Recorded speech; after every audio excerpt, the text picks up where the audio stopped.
Alright, well, the saga continues, boy. Alright, well, hello gamers. Another beautiful day or night. Hope your five senses work, health and strength is good. Excellent. What? So, no one needs Xbox, huh?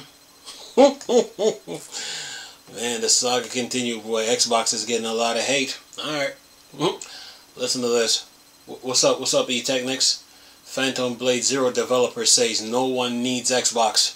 And then he says, recently, during the China Joy 2024 event, developer from S Games and Game Science made bold statements about their upcoming game, Phantom Blade Zero and Black Myth Wukong. They clarify that while these titles are not exclusive to PlayStation version, to PlayStation, Xbox version are not a priority for them.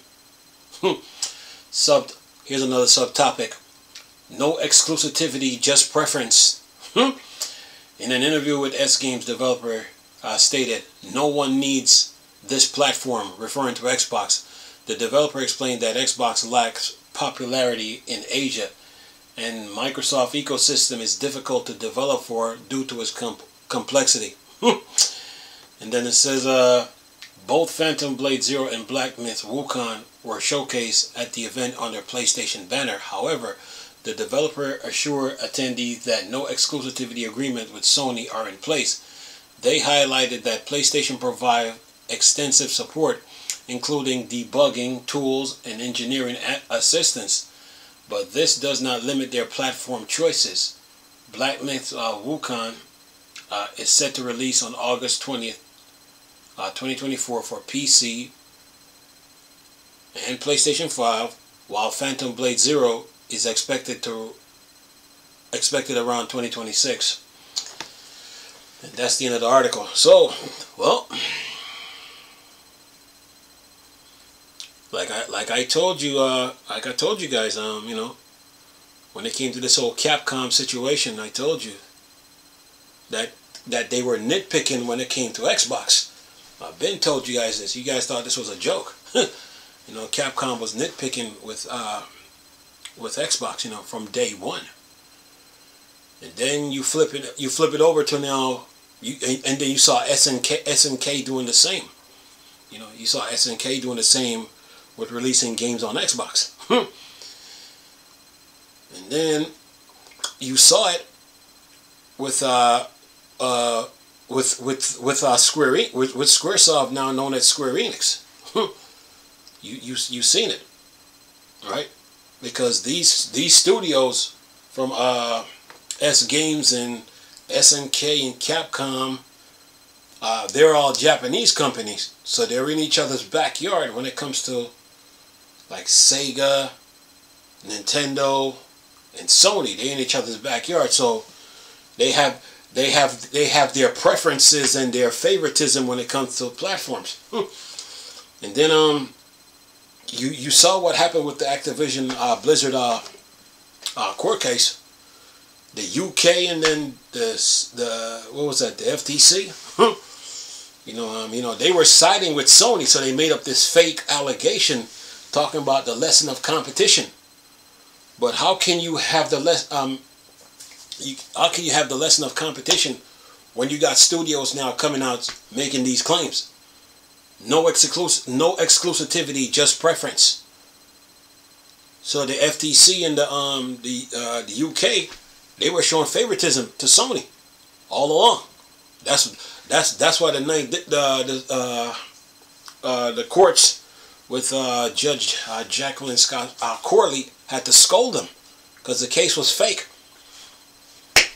And look what we're having now. So yeah, Xbox is having a difficult time because, you know, look, Sega gave Microsoft the keys to the kingdom when they, you know, when Microsoft partnered with, you know, did a handshake with Sega with the Dreamcast, and you know, Microsoft came in with Bungie and Halo through the door with a 733 megahertz, and you know, Sony, Nintendo, Sega, Sony had a head start on Xbox to build a relationship. Nintendo and Sega has been known for years. So Sony, Nintendo, and Sega are Japanese companies. They're in each other's backyard all day. You know, so they tend to get preferential treatment when it comes to video games. You know, Microsoft now being the underdog, you know, they had a lot to prove. You know, they had a lot to prove, and you can see the nitpicking what's going on when it came to Xbox. When it came to Xbox getting games, you saw that since the original up until now. So now you got studios coming out now. You know, coming out of the dark, so to speak, coming into the light and claiming, you know, making a statement talking about no one needs no one needs Xbox. Well, you're gonna have to tell that to the millions of people that's using Game Pass. Tell them that. So yeah, you can see. So Microsoft got an uphill battle when it comes to, like, you know, Sony and Nintendo. You know, and then there was an article that a video I did a couple days ago, about a day ago, with Microsoft raising the price of Xbox in Japan. So, and I said that they're gonna have to lower the price, probably like take $100 off of it to compete with the likes of Sony and Nintendo if they want to get some traction in those countries. You know, that's what they're gonna have to do. So yeah, and then take it from there. But to come out and say no one needs Xbox, that statement is false, man. So yeah. Yeah, they got an uphill battle, man. And companies are coming out now speaking their mind now. They can't hide no more. You know, they can't hide no more, you know. I mean, look, you can take like I told you guys in a video I did months ago, you can take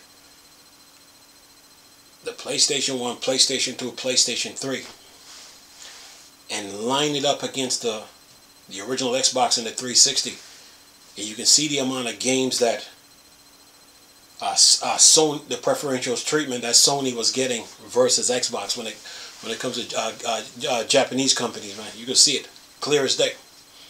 Yeah. You know, and Capcom with Marvel vs. Capcom Collection was a straw that broke the camel's back. So yeah, you can see it clear as day, man. And like I told you guys, when it came to Xbox and Soul Calibur 3 not being on Xbox, Nintendo could have stopped that situation from happening, because Nintendo had the better version of Soul Calibur 2, and all they had to do was told Namco, like, look, you can use Link as you see fit. We're not going to stop you, but what we're not going to do is stop Sony and Xbox from getting Soul Calibur 3, and that's all Nintendo had to do, and they refused, and they didn't do a thing. So Sony seen the opportunity and had Soul Calibur 3 for themselves. So yeah, it's just the history of video games, folks. So yeah, Sony, Nintendo, when it comes to Japanese game developers, they get preferential treatment over Xbox. You know, Microsoft got an uphill battle to climb, but if they can stay consistent, they should be fine. But now that they got Game Pass up, they shouldn't really worry that much. But it's just the way it is, man. And then for the studio to say like, what's the what he said? He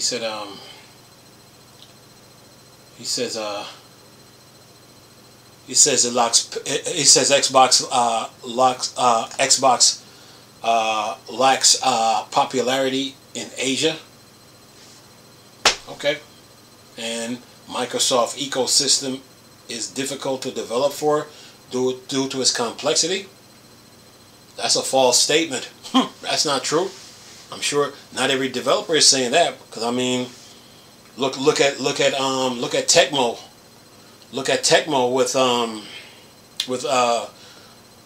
Ninja Gaiden and Dead or Alive. They didn't have a problem with Xbox. So this is just one studio saying this. So yeah, video games for you folks. Yeah, Microsoft got an uphill battle though, but As long as they stay consistent, they can be fine. You know, Sony had a head start when it came to the PlayStation 1, like I told people months, even years ago now. You know, Nintendo was already known, Sega was already known. Sega fell out with the Dreamcast, but Microsoft came in, so yeah. But they have been having an uphill battle since. But you can see the nitpicking when it came to Japanese development studios. You can see the favoritism, the preference, and the nitpicking when it came to Xbox. All you got to do is take the PlayStation 1, PlayStation 2, PlayStation 3, and line it up against the 360, line it up against the original Xbox and the 360, and you see it for yourself. So, yeah. But yeah, that's the gaming industry for you in a nutshell, though. That's it. That's all. Yeah. Xbox got an uphill battle, you know.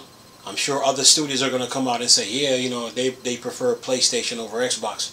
This won't be the last. There's more to come. Anyway, hope you guys enjoyed the video. Nice talking to you people again. Chris, still Star Wars and Star Trek thing. Poor Dark Side. Go. Peace.